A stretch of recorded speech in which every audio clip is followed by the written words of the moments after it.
support them as long as the intent is that we make it so that we don't end up with another situation that resembles Wartburg, where a judge says, yes, you're guilty of something, I don't think you're guilty of that much time, but we're going to put you in prison anyway, and have to go to the governor to request a thank you. Pardon. Actually, I think that Wartburg was not actually technically pardoned by the governor. He got some other waiver of some sort. Yeah. His sentence was commuted. Yes. Waiver is sentence. Yes. The sad news is that up until 1980, we had about 250 people in the New Hampshire prisons. After 1980, that number is mushroomed and currently have in the general order of 10 times that, around 2,500.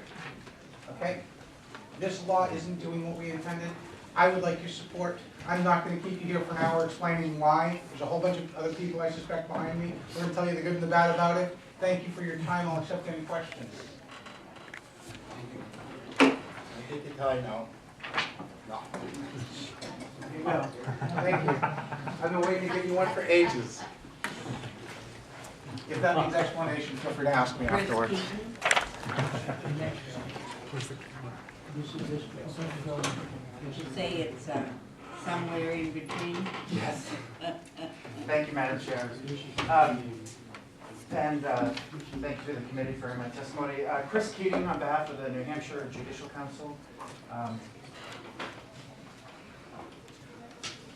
So the New Hampshire Judicial Council funds the indigent defense delivery system, and so indigent defense represents between 85 and 92% of the criminal caseload in New Hampshire. So the lawyers who are funded by the Judicial Council do really the very, very vast majority of defending people in New Hampshire courts, from Coas to the sea. And certainly the time is ripe, as I write a lot of fiscal note worksheets for the legislative budget assistant, and I see a lot of mandatory sentences in bills. And I think it's appropriate for this committee, I think, to look at mandatory sentences and decide if New Hampshire's, maybe the pendulum is swinging kind of far in the direction of mandatory sentences. They can be pernicious, and I just want to explain one thing about the Wartburg case. Sometimes Wartburg is a Rorschach test for what we want to see about the justice system. But what happened in the Wartburg case is the legislature passed RSA 65122G, which said that any time you commit a felony that involves a deadly weapon, there's a mandatory sentence of 3 years in the New Hampshire State Prison. I represented a lot of people in my 20-year career as a public defender who were subject to that statute. And I watched and was sad to see the operation of that statute affect people who had no prior criminal records, who were decent, honorable people, but by virtue of the fact of having made a mistake in some silly, stupid behavior, sometimes involving alcohol, sometimes not, ending up being convicted of an offense involving a deadly weapon and facing 3 years in prison. And they went to prison for 3 years, and they lacked I think the community support that Wartburg had. But what happened in Wartburg is the jury found him guilty, and a judge had no choice but to follow the law. And you guys created a law that required that Wartburg serve that 3 years. And so it was the operation of law that required Wartburg to serve that 3 years. And when that was complained of on appeal to the New Hampshire Supreme Court, when Wartburg's lawyer complained to say that that was an unjust sentence, the Supreme Court embraced your power to impose mandatory sentences.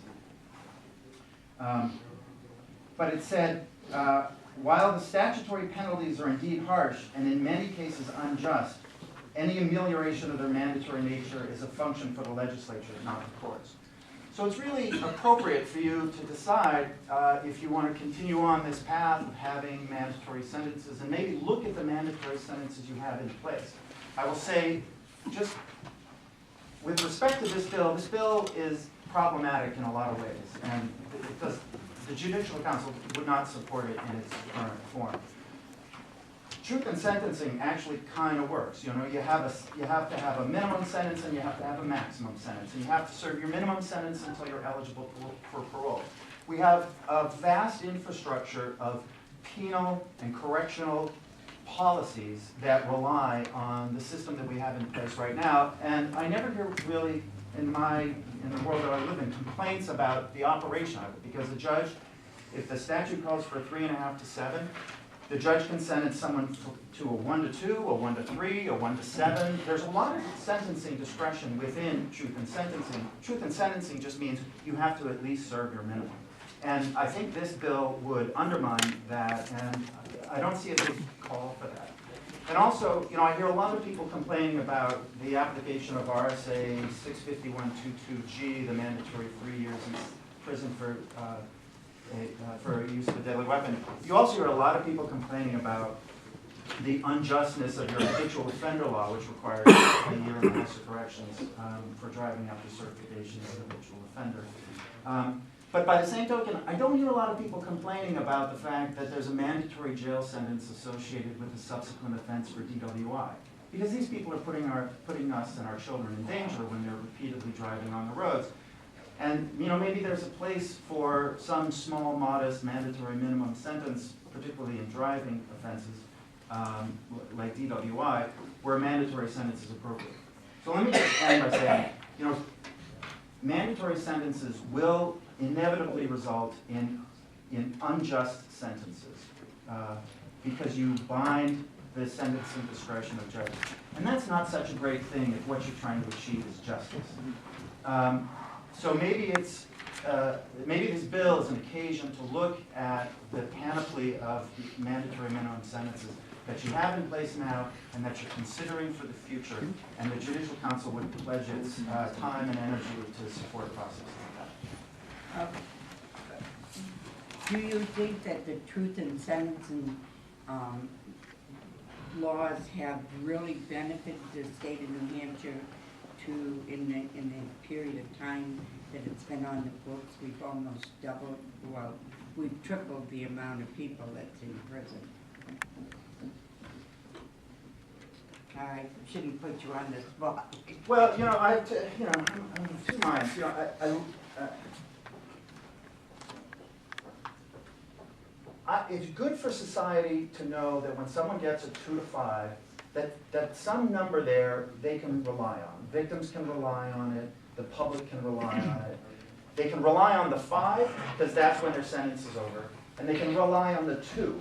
That's how much time they have to spend in prison. And then there's play in the system from that 2 until the 5.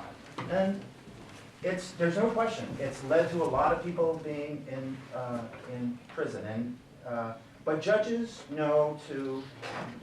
have learned how to sentence people, and so you see a lot of 1 to 7s. You have 6 years on parole. The problem is, and one thing that this state needs to address, is there's not an abundance of programming in the prison. So you send people to prison, but you don't give them a lot of opportunities to better themselves and prove to the parole board that they've reformed and that they're ready to get out. And it's sometimes hard to meet your minimum because there aren't bed placements in the sex offender treatment programs and the various programs that are necessary for someone to meet their parole plan. So yeah, truth in sentencing, you should keep it as long as New Hampshire sort of meets its commitment to do the kind of reform and correctional services that I think it's obliged to do for its inmates. I just feel that through the years, I did a study on jail population in 1984. In 1984, we had 284 prisoners in the prison.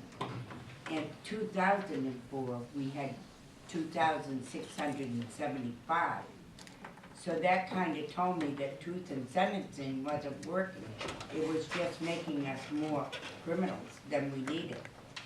Well, I'm way off the reservation saying this. But you know, back in 1984, people didn't get long sentences for aggravated felonious sexual assault. And so I don't, you know, nowadays judges hammer people for assaulting women appropriately. And so, you know, you've seen long sentences in aggravated felonious sexual assault cases, child pornography cases, first-degree assault cases, and I think you want that. Okay, thank you. Any questions for the gentleman? Okay, thank you, you can Okay, leave. thanks very much. Devin? Say that, Chaffrey? Yes, Madam Chair, it's pronounced Chafee. Although many in this state I have learned actually spell it the same way, pronounce it Chaffee. Really, Madam Chair, you can call me whatever you want. Thank you. So no worries, please don't worry about it. Just for the record, my name is Devin Chafee. I'm the Executive Director of the New Hampshire Civil Liberties Union.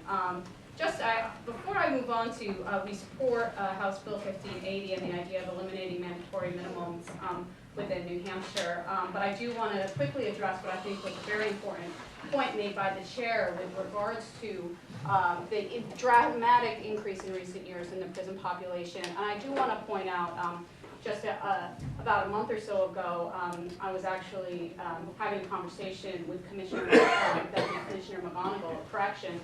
And he was highlighting the fact that the majority of individuals in New Hampshire's prisons are in fact not in for violent crimes necessarily. So with all due respect to Mr. Keating, I think that the idea that the reason why our prison population has increased so drastically are due simply to sexual offense terms is not necessarily borne out when you look at the percentage of the New Hampshire population that is actually in for nonviolent crimes. So I'm before this committee a lot. We talk a lot about these very important issues and what's causing over incarceration, so I did want to make sure that I address that.